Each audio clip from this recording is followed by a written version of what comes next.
although there's competitors now ramping up, and as you're familiar with BYD vehicles, Warren Buffett owns 10% stake in that. Why do you laugh? BYD is trying to compete. Why do you laugh? Have you seen their car? I have seen their cars, yes. In fact, at the Berkshire Hathaway meeting, I saw their cars. Yeah. Well, they are on a different, tell me why you're laughing. You don't see them at all as a competitor? No. Why is that? I don't think they have a great product.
Greetings from the east to north to south, and this wicked-ass west.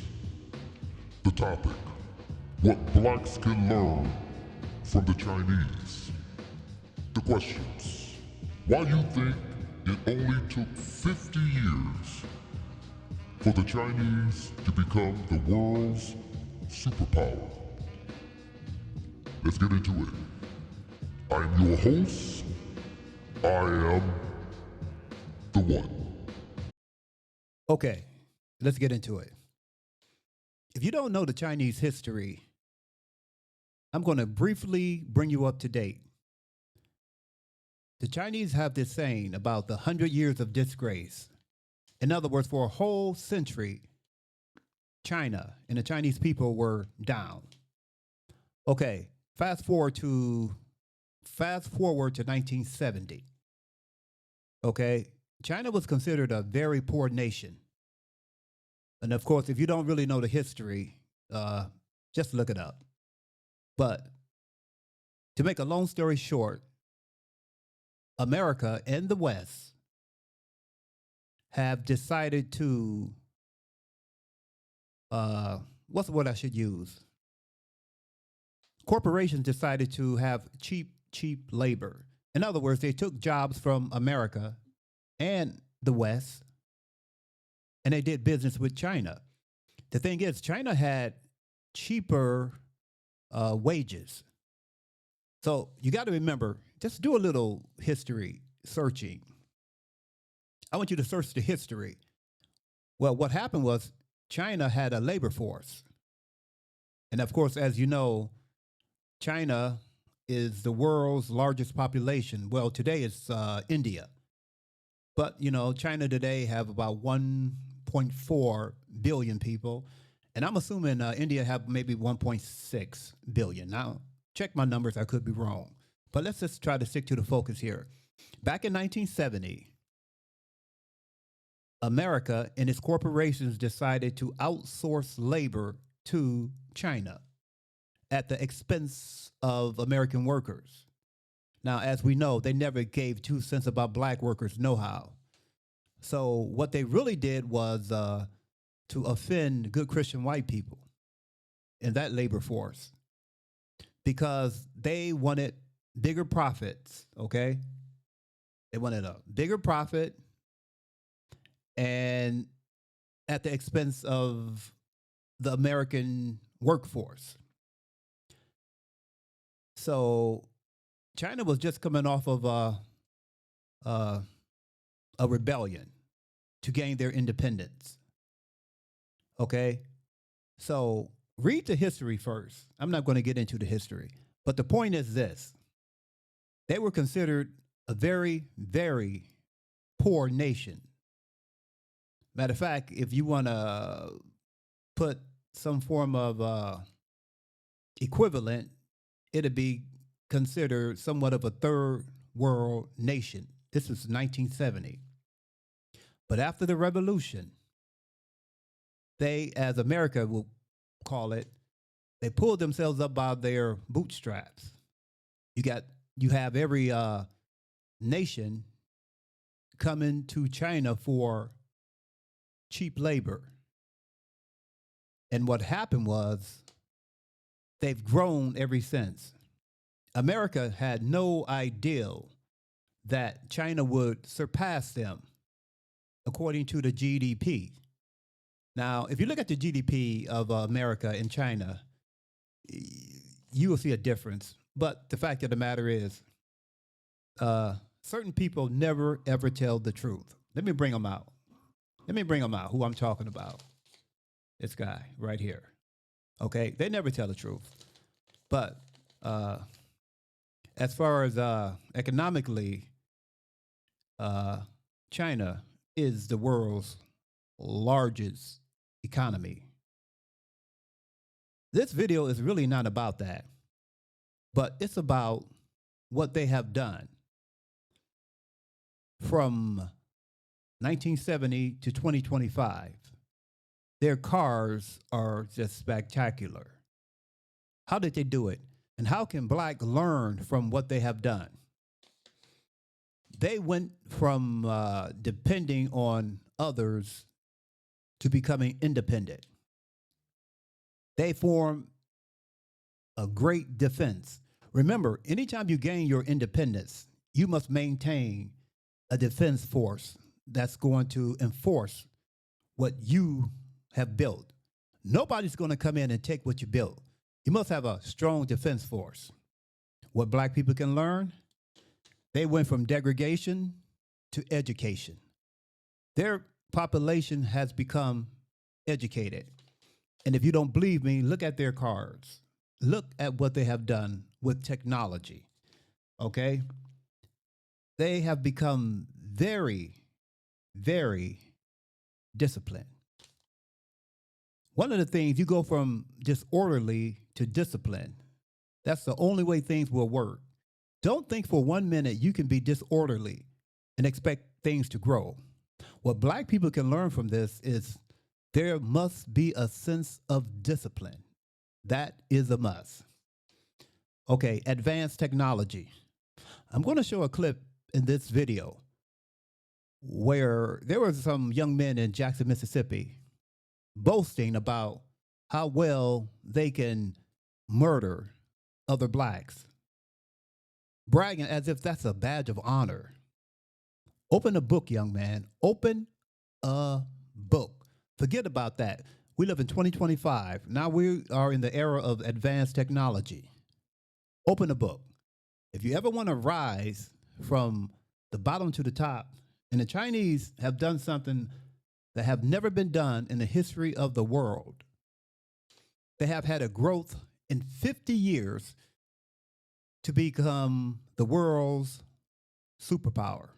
I would say number one, but people will argue that fact because, wait a minute, bring them out.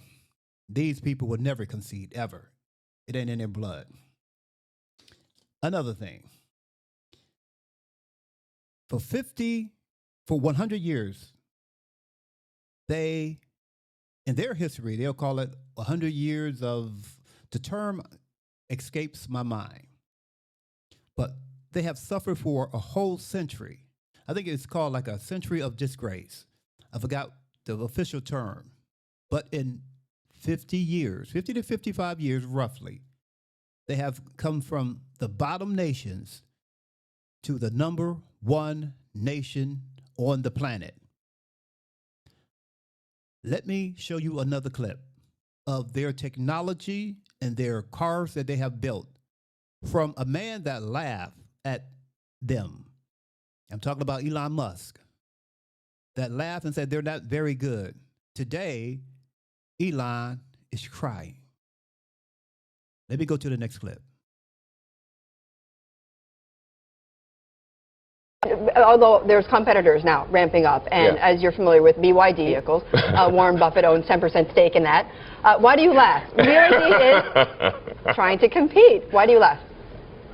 Have you seen their car? Cameras.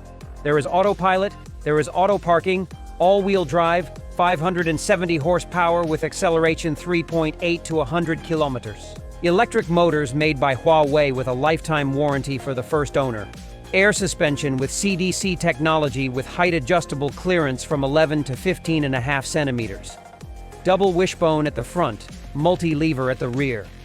94 kilowatt-hour battery from CATL with a lifetime warranty for the first owner.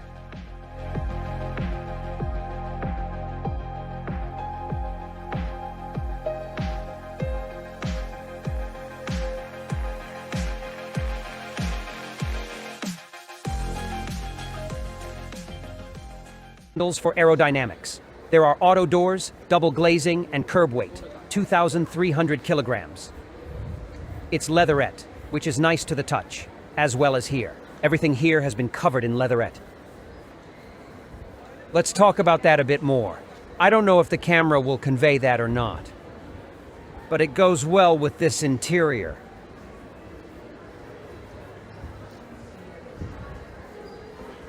Each of the 4 door cards has a hidden pocket like this. The inside is covered in fabric. Nothing crunchy. It's all solid. There are 2 touch buttons, you guessed it, right? 27 speakers of Huawei's own production. Same here. Yeah, same card. Same everything. The seat is genuine Nappa leather. Front is massage, ventilation, heated. Nothing in the back, unfortunately. Driver's seat has a lot of adjustments. Lumbar support, and there is also a seat extender. I'm not quite sure why the driver needs a seat extender. Well, let's find out. It turns out there's a button that you can press to turn the seat into a bed. It's practically a bed. I take it the seat extender will come out? Yes or no? Yeah, it's a zero-gravity seat.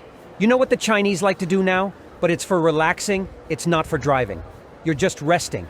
You press this button, probably, yeah, and you fold back.